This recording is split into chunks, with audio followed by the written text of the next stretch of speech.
What's going on, Go Nation? I'm back with another video. Today I'm going to be reacting to the new Rockstar's Eric Boss.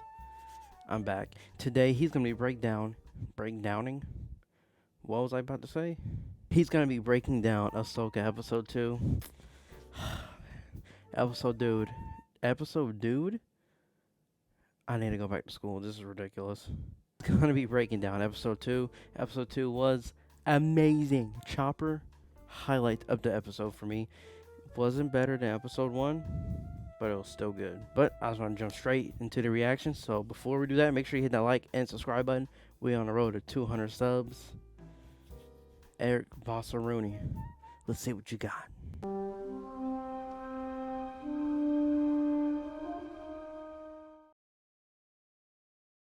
Welcome back to New Rockstars. I'm Eric Boss, and this is a breakdown of Star Wars Ahsoka Episode 2, Toil in Trouble, a reference to the witches of Shakespeare's Macbeth, Act 4, Scene 1, because in Ahsoka, witches be crazy. Fair is foul and foul is fair in the state of the New Republic, so let's break down this episode scene by scene and explain why Morgan Elsbeth said time before the word space. Where we're going, we don't need Purgo. And yes, you may have noticed I'm wearing our Fulcrum shirt available at nerdright.shop. It's the best way to support what we're doing here at New Rockstars. Also, please subscribe to all 3 channels in the New Rockstars network, especially the Break Room, where you can find our Ahsoka After Show Wookiee Leaks. My Easter egg breakdown of episode 1 is already on this main New Rockstars channel in a separate video. Okay, the Lucasfilm intro to episode 2 has changed since episode 1. That episode, the helmets and droid heads were reflected only red light, but here it is back to a mix of red and blue. Red on Vader, blue on 3PO, blue on a Clone Trooper helmet, a Rex cameo this season, red on the HK Assassin droid, blue on the Inquisitor Marok, blue on Hu Yang, red on the Stormtrooper, blue on Chopper, and then red on Sabine's helmet. The episode opens with Ahsoka in Sabine's hospital room on Lothal. From White, we hear bits of dialogue echoing from last episode.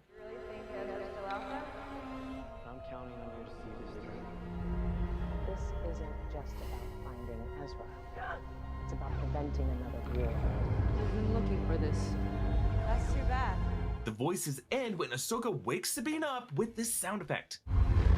Sabine. Ooh, sounds like After Sabine's defeat last episode and Hu Yang's absolute burying of her ego this episode, Sabine faces some major doubts in her abilities as a Jedi and her Force sensitivity. But her vivid dreams and the sound with which Ahsoka pulled her out of these dreams makes it seem like Sabine still has some unwieldy connection to some kind of mysticism. The Sith rule of 2 favors pairings, of course, reflected with the Master and Apprentice of episode 1's title, but episode 2 invokes witches. Bubble, bubble, toil and trouble, fire, burn, and cauldron bubble. And witches come in how many, Hocus Pocus fans? 3! So who are the 3 witches of Ahsoka? Perhaps Sabine's struggle with the Force, despite these mystic qualities, could actually give her a different status, a Night Sister. So our 3 witches of Ahsoka could be Morgan Elsbeth, Shin Hati, and Sabine Wren. Shin and Baylan are no longer Jedi, but they are something else. And these opposing natural forces could explain why Ahsoka and Sabine struggle to work together. It's not enough that Sabine is Mandalorian. She bristled with her House Vizsla lineage. Something else is calling to Sabine, and she could be revealed as part of the Night Sister ancestry. I'm just starting off with a reach theory this episode to alienate the half of you who watch these videos for like Orabesh translations like I'm a YouTube Hu Yang. Sabine reports, There were 2 galaxies, and then a pathway appeared between them. Where did the path in our galaxy begin? yeah, Ahsoka leans forward, clearly having theorized on this path and this second galaxy in the past. The starter planet we learn is Cetos, where Baylan and Shin approach the Stonehenge-esque ruins with their Eta-class shuttle. Now, Stonehenge in our world was constructed sometime between 3000 BC and 2000 BC, and its original function remains up for debate by historians and archaeologists. Perhaps a burial site, perhaps something associated with astronomy. But the design of these ruins in Ahsoka clearly builds on that historical mystery, as this Cetos structure is clearly part of a star map, but when you compare it to the Arcana Night Sister ruins that we saw last episode, those were far more preserved. The state of these ruins indicates something even older, something more forgotten. You may remember the Jedi ruins on the planet Tython from the Mandalorian episode The Tragedy, but I've always wondered if those Jedi ruins could have been built on top of something even older, because even the music Kevin Kiner composes for these shots makes us feel like we are peering in on a lost civilization.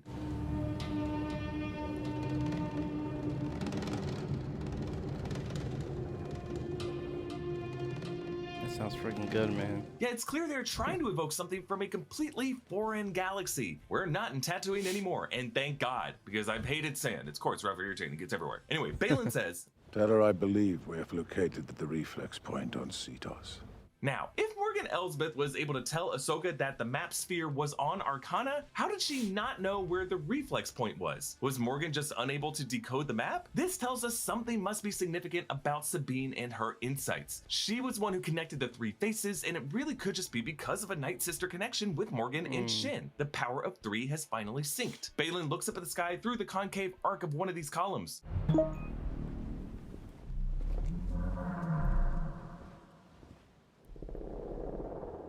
Yeah, that horn makes it sound like something is calling to him. Perhaps another whale call of the Purrgil, since it is their path that he's gazing out at. Ahsoka force senses Sabine and Shin's duel from the night before.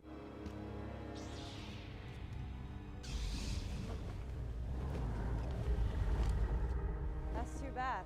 So this is called psychometry, and it's a relatively new force ability that was introduced in Clone Wars episode Hunt for Zero, used by the Jedi Quinlan Vos, no relation, but I wish. And the Obi-Wan Kenobi series revealed that Quinlan Vos survived the Purge and traveled on the path of runaway Jedi. So who knows, maybe Ahsoka and Quinlan cross paths at some point. Sabine's Lothcat regards Ahsoka curiously, as if appreciating those cat-like points on top of Ahsoka's Laku. And that lowering HK droid appears way earlier than I initially spotted it. He's in the shot right after Ahsoka lights up the Ezra hologram. As that Lothcat did to warn Sabine, it now hisses at the droid here, and Ahsoka takes it down. Sabine dismantles his HK droid head, and I just really appreciate how heavy it seems when she rotates it on the table. The weight of it tells us how much it must have hurt fighting these things hand to hand. Also, little details, Sabine's fingernail polish is chipped from her picking at them and probably from all the gear tinkering she does. Sabine does work on an explosive droid head in a hospital and deduces it is from Corellia. Remember, Sabine is a former Imperial weapons specialist. She's not afraid of doing this kind of work. Morgan Elsbeth catches up with the rest on Cetos, and Baylan asks, "This place was not built by the Jedi. Whose work is it?" An ancient people from a distant galaxy.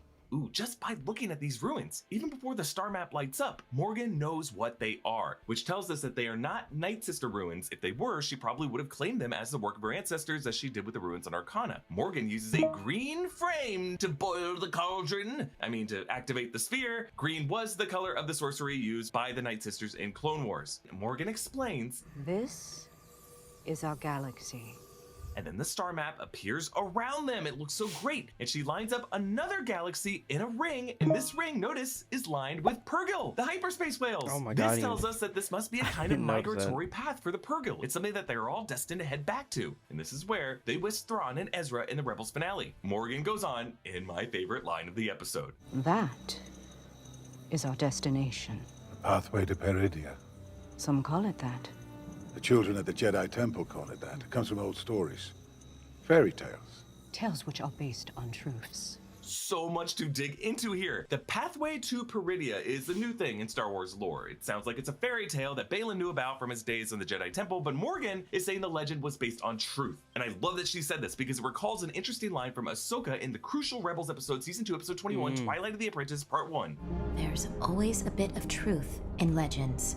Truth Facts. in legends. In that moment, Ahsoka was affirming things like the legend of Mortis with the father, son, and daughter, real experiences she went through, as well as the legends of the Sith and the Jedi. But it was also a meta line from Dave Filoni that the Star Wars Expanded Universe stories, aka legends, still bore truth. This line came months after The Force Awakens came out, after Disney's acquisition of Star Wars, and they recategorized so many stories as legends. But at this point forward, for Dave Filoni, that was really his mission with every Star Wars title, starting the next season of Rebels, Season 3, with the character of Thrawn, who you could say is really the best of expanded universe fiction from Timothy Zahn's novel starting in 1991. At this point, it had been categorized as legends, but with the return of Thrawn, he made Thrawn canon once more. Now, when we ask who built this star map, who built these ruins, there are a number of ancient civilizations in Star Wars lore we could look at that predate the Sith and the Jedi. Like the Grisk was a warring species from the unknown regions that threatened Thrawn's civilization, the Chiss Ascendancy, but I am betting that the ancient people from a distant galaxy that Morgan refers to are the Rakatans. So the Rakata, aka the Builders, were an ancient amphibious humanoid species, that looks the real race weird. believed to have invented hyperspace technology. As a force-sensitive race, the dark side corrupted the Rakatans and turned them into cruel warriors who enslaved every other species they came across, forming their infinite empire. The Rakatans actually came up in the Knights of the Old Republic game, which also involves star maps such as this. Dave Filoni and his team are clearly into Knights of the Old Republic. They keep bringing up references to Knights of the Old Republic details, like the Crate Dragon and its giant pearl from the Mandalorian Season 2 premiere. We also know that Lucasfilm wants us to remember the Rakatans because they included in Andor of all titles, this cryptic little Easter egg. It's a Quati signet. Blue Kyber, Skystone, the ancient world, celebrates the uprising against the Rakatan invaders. The uprising against the Rakatan invaders. The moment the current ancient era of Star Wars civilization overthrew the Rakatan Empire. So with this detail in Andor, the Rakatans shifted from being an apocryphal legends backstory to firm Star Wars canon. So my theory is that the Rakatans are the ones who built these ruins. The Night Sisters are a cult from that Rakatan era using dark sorcery predating the Jedi and the Sith, and the Purrgil are the species of whales that the Rakatans derived hyperspace technology from. We might be looking at a pathway not just through space, but through time, because Morgan says here, Thrawn calls to me. Across time and space. Normally, astrophysicists say space before time, space-time, according to Einstein's theory of relativity, which I recognize does not apply to the Star Wars physics. But in our world, according to the theory of relativity, gravity affects our perception of the passage of time, and time is a dimension theoretically navigable the way space is. This has been the basis of much science fiction and fantasy, including Frank Herbert's Dune, Christopher Nolan's Interstellar, and yes, George Lucas's Star Wars. And Morgan says time first, though. And I believe the reason this path to Peridia leads to one fixed point, when Thrawn is a living figure would presumably be able to move around in that galaxy wherever he is. The reason why it just points to one spot is that this path doesn't lead to a point in space, it leads to a point in time. And this wouldn't be the first time Star Wars touched on time travel. Because in Rebels, Season 4, Episode 13, Ezra Bridger ventures into the Lothal Jedi Temple and follows projections of the Loth Wolves through a portal to a realm called the World Between Worlds. It's a mystical dimension that connects the Force to all of space and time. The imagery of these rotating lines in the star maps in Ahsoka totally echoes what we saw in the World Between Worlds. In this dimension, Ezra hears echoes of many past Star Wars moments, and he revisits the moment that Ahsoka fought Darth Vader and Malachor back in the Season 2 finale. Our man alters history, just a little bit. Or you could argue, had already altered history. Now, Filoni developed the World Between Worlds, he says, in conversations with George Lucas, and he based it on the wood between the worlds in C.S. Lewis's Chronicles of Narnia. To be clear, Dave Filoni did tell Cinema Blend in 2018 that they destroyed the temple at the end of that episode because they didn't want this to be like an ongoing trope in Star Wars. Here's what he said. I don't really think of it as time travel. It's not really a thing where you go through one door and out another in a different time. The World Between Worlds is really about knowledge and gaining knowledge. As the Doom Wolf says, what's in there is knowledge and destruction. You can gain knowledge of the future or futures that may happen, and you can see things that happened in the past. You can at times choose to alter them, but it is perilous to do so, and when you alter something, you don't know if that's not the way it always happened. So destruction is the other half of what's in there. When you go through these doorways, you're in peril of destruction because you're missing all sorts of things that would have happened or things that would have happened otherwise, you know. So it's a dangerous game, but it's not something we are here going in and out of different doors. It's an extension of the Jedi's ability to perceive the future and the past as described in Empire Strikes Back. Yeah, okay, Filoni, but if Ezra saved Ahsoka, it's still pretty much time travel. It's just hard to look at this show with its wolf motif. Skoll and Hati, the Norse mythological wolves who chase the sun and moon across the sky, the Knights of the Old Republic star maps, the mentions of ancient civilizations, and Thrawn speaking to Morgan through time, and not conclude that there might be some connection to the World Between Worlds. And this is all too much for you. We are in the middle of a Rebels rewatch series on the New Rockstars channel. Be sure to check those out and keep an eye out for our breakdown of Season 3 and Season 4 that are coming in the next week. One more detail I gotta point out here. As Morgan listens to those whispers through time, it does sound like the whisper says the word Morgan. Whoa. So is Thrawn part of the Night Sisters himself, or is there another acolyte of Thrawn's, wherever he is, whenever he is, who is calling out to Morgan? As Morgan leaves, Baylan tells Shin that once they find Thrawn, for some it will be war, for others a new beginning, but for them... Right. How? Such as you've never dreamed. Baylan's objective is beyond the Rebel versus Empire conflict to the present generation, beyond the Sith or the Jedi, whose teachings that they practice now, really an ancient interpretation of the Force that has been lost to the ages. Okay, onto Corellia, which has an atmospheric gate similar to the planet of Scarif in Rogue One. The surface of Corellia is covered in water, with industrial interlocking docks and pathways. We actually saw Corellia from the street level in the opening sequence of Solo, a Star Wars story. That's where Han Solo got his start. I like how in the pods below, you can actually see vast Imperial Star Destroyers in various states of deconstruction, the back parts of their triangular shape still visible. Ahsoka parks the T6 beside the Phantom 2. This is the detachable shuttle that connects to the Ghost, the primary ship in Rebels. Regional Supervisor Min Weaver is played by Peter Jacobson, longtime character actor, best known as Dr. Chris Taub on House MD. The Ghost Crew's astromech droid Chopper sits in the droid port of the Phantom 2. As was the case in Rebels, he is voiced here by Dave Filoni himself.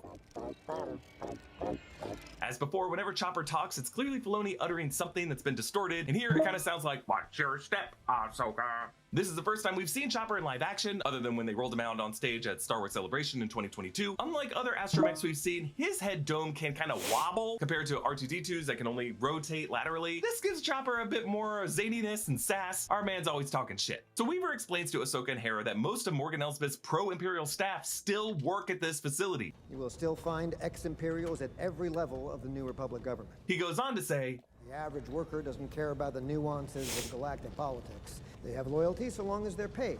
And you? I'm a businessman, General. My loyalty is to my investors. Son of a bitch. Like in Season 3 of The Mandalorian, this is part of Lucasfilm's long game of showing the vulnerabilities of the New Republic that are just gonna make it easier for threats like the First Order to rise. This whole debate over the New Republic's defense priorities is better explored in Chuck Wendig's Aftermath novels, as well as Claudia Gray's Bloodline, which goes into Leia Organa's fallout with the New Republic and the formation of the Resistance. Hu Yang, meanwhile, continues to practice some Jedi protocol as he plays matchmaker to try to get Sabine to return to Ahsoka, but I like how he does not flatter her. I have known many Padawans over the centuries, and I can safely say your aptitude for the Force would fall short of them all. I love this line because it shows that Sabine isn't just like a randomly apt user of the Force. She sucks. But again, she still has some mysticism with these dreams, and they may be rooted in something older than Jedi orthodoxy. Meanwhile, Weaver explains that they produced 9 hyperspace engines from the old Star Destroyers for some new ship that Hera calls bullshit on because the New Republic isn't working on anything that big. We learn later that this is for Morgan Elsbeth's Eye of Sion, and 9 hyperdrive cores is totally excessive. You should only need 1, but for something this big, you need 9. And in our numerological focus on the number 3, magic number 9 is 3 sets of 3. Weaver says General Syndulla isn't authorized to see what projects these drives might be used for, and he reports the only droids they have at this facility include CCLs, IW-37s, HV-7s, and other load lifters, which are all loading droids that we've seen in Star Wars before. But the protocol droid totally rats out her boss that she saw an HK droid and it recently prevented her from inspecting inventory 5 days prior, and these red-suited neo-Nazis say, yeah, I guess now's a good time to make a move. For the Empire! Literally all of these operators pull blasters on them. And this 4th one, Ahsoka uses the Force to pull the blaster out of her hand with the hand that is still holding the lightsaber hilt. She does this in the fight with Marok later. It's just an interesting move that we saw Kelleran Beck do on The Mandalorian when he rescued Grogu. Ahsoka is stopped outside by the Inquisitor Marok with an HK droid. The Inquisitor unfurls the cape like a samurai duel, and we still don't know who Marok is, but the physical performance was done by Paul Darnell, a stunt performer on Jurassic World, Matrix Resurrections, and Tenet. Ahsoka stabs the HK droid and continues to drive toward the Inquisitor, using the droid as a shield for a beat until both lightsaber wielders chop it to pieces. At this point, the Inquisitor fires up the second half of the lightsaber and starts looking like a true Inquisitor. And we're just assuming this is an Inquisitor because they're carrying the same kind of lightsaber the Inquisitor does. And yes, Marok does look like the 8th brother with that helmet, but the 8th brother died at the end of Season 2, so who knows? This whole section is just great Rebels action. Hera evades blaster fire as Chopper snaps at her. You can't just shoot it down, it would crash into the port city. Just ready a tracking device. And don't miss this time. Good lord. It sounds like when Hera says shooting it down will crash into the port city below, Chopper's response is, and that's bad? Those of us who call Chopper a war criminal remember Rebels Season 2, Episode 9, Stealth Strike, when Chopper sabotaged a gravity well in the Imperial Interdictor, destroying it and 2 other ships, accounting for thousands and thousands of deaths. Don't tell me it was wartime. Don't compare it to Luke destroying the Death Star. This is totally different. There are other ways Chopper could have handled this. And you just cannot ignore all the times he was a little stinker. I get it. Calling Chopper a war criminal, you would have to call many of these characters war criminals, but none of them are as mean and as stinky as Chopper is. Though, in fairness to Chopper here, it seems like everyone on that Corellian base were Imperial sympathizers, so, you know, I guess I can't really blame him. Chopper snaps at Hera. No, I did not go through your stuff. And as Chopper puts his hands on his hips, it sounds like he chirps, did you go through my stuff? And then, yes you did. Marok rotates a lightsaber blade and chucks it at Ahsoka. Balin's Eta-class shuttle fires on Ahsoka, and Marok boards it. And I think my favorite Ahsoka move of this episode, she no-look dodges the lightsaber as it boomerangs past her shoulder. The tracker that Chopper uses looks somewhat like the puck that Obi-Wan Kenobi uses to track Jango Fett in Attack of the Clones, but Hera rolls the Phantom 2 over the CT transport, giving Chopper a window to toss this tracker on the hull, and it is freaking badass. Kind of reminds me of when Rey rotates the Millennium Falcon in The Force Awakens with the dead drop to align Finn in the gunner seat.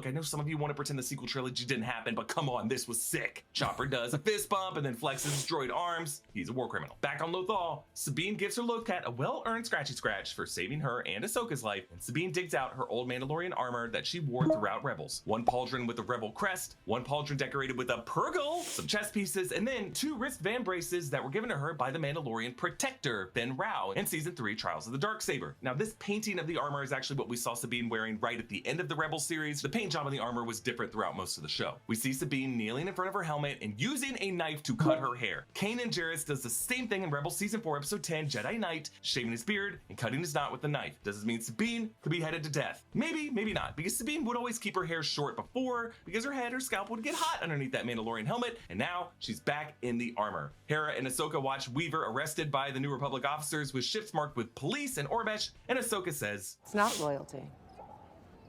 It's greed. We see Sabine back in her armor on the Lothal Tower at sundown, the lighting matching the final epilogue scene of Rebels perfectly. She touches the mural she painted of the Ghost Crew, just as she did in that scene, and Natasha Leah Bordizzo is shot from Ezra's perspective at this downward angle, making her head look just a bit larger than it would normally, and she's never looked more like her animated self. Also, like in the final scene of Rebels, Ahsoka appears behind her, ready to whisk her away on a mission to find and rescue Ezra. But there's one key difference. In that scene, Ahsoka returned with staff in white robes. Now, Ahsoka's robes are a darker gray. Dave Filoni has long been interested in the character of Gandalf. Like when talking about Kanan as an incomplete mentor, Filoni said, "A lot of my modeling comes from a lot of my exposure to reading Tolkien. Gandalf is not a complete mentor. He's way more down the path than anyone else, but he's not complete. That's why he's very symbolically gray. He has to figure it out along the way and then attain a new level." After people thought Ahsoka had died when her voice appeared in The Rise of Skywalker, Filoni tweeted an image likening her with Gandalf. In the Rebels finale, Ahsoka was in white, the sun behind her, meant to evoke Gandalf's return as Gandalf the White. But now, Ahsoka in gray suggests a reverse of that transformation. She's less of the enlightened, perfect mentor, and now she's more of an uncertain gray Jedi. But that uncertainty is where she needs to be for the road ahead. Ahsoka allows Sabine to take them out to hyperspace, calling her Padawan. And I don't think we're looking at a Jedi Master and Apprentice, but something in between. So this episode ends with the Eye of Sion in orbit over Cetos in the Denab system. Its 9th hyperdrive core plugs into this vast ring. Assuming the 2 big engines on either side contain 2 cores each, that would add up to 9. But at the top of this is the golden ship that we saw Morgan leaving Cetos in earlier. Marok, Balin, and Shin appear through a different medium of hologram, one based more on green dust. This is different than the blue flickering holograms we normally see, and it's a lot clearer, better resolution. I'm assuming this is a kind of Night Sister magic based on the green color tone, but it shows us that this ancient magic is far superior to the current technology. Balin meditates for a moment and he says Ahsoka's presence in the Force is elusive, but her determination is vivid. He goes on to say, Kill her. It'll be a shame. There are so few Jedi left. Sentimental. Truth. a curious exchange. Of these 3, Shin, Marok, and Balin, Balin is the only one of these 3 to have not yet gone saber to saber with Ahsoka. We know from trailer footage he will, but he is reluctant to do so. As a former Jedi, he doesn't like the idea of purging any other Jedi. Bear in mind that somewhere out there, though, is Luke Skywalker. And truly, with The Last Jedi, the Jedi Order will come to an end, and Hu Yang will cry. Another great video from Eric Voss, New Rockstars. Y'all are always killing it, of course. Y'all gotta go subscribe to them, because they do these crazy breakdowns all the time. I freaking love them. Episode 2's in the books. Let's get ready for episode 3. Hopefully, it doesn't fall off. The runtime is very low. It's only like 30-something minutes. I hope it's still good. I'm praying to the Purgle. Anyways, guys, don't forget to hit the like and subscribe button. Leave a comment or two. You already know what to do. I'm out. Y'all.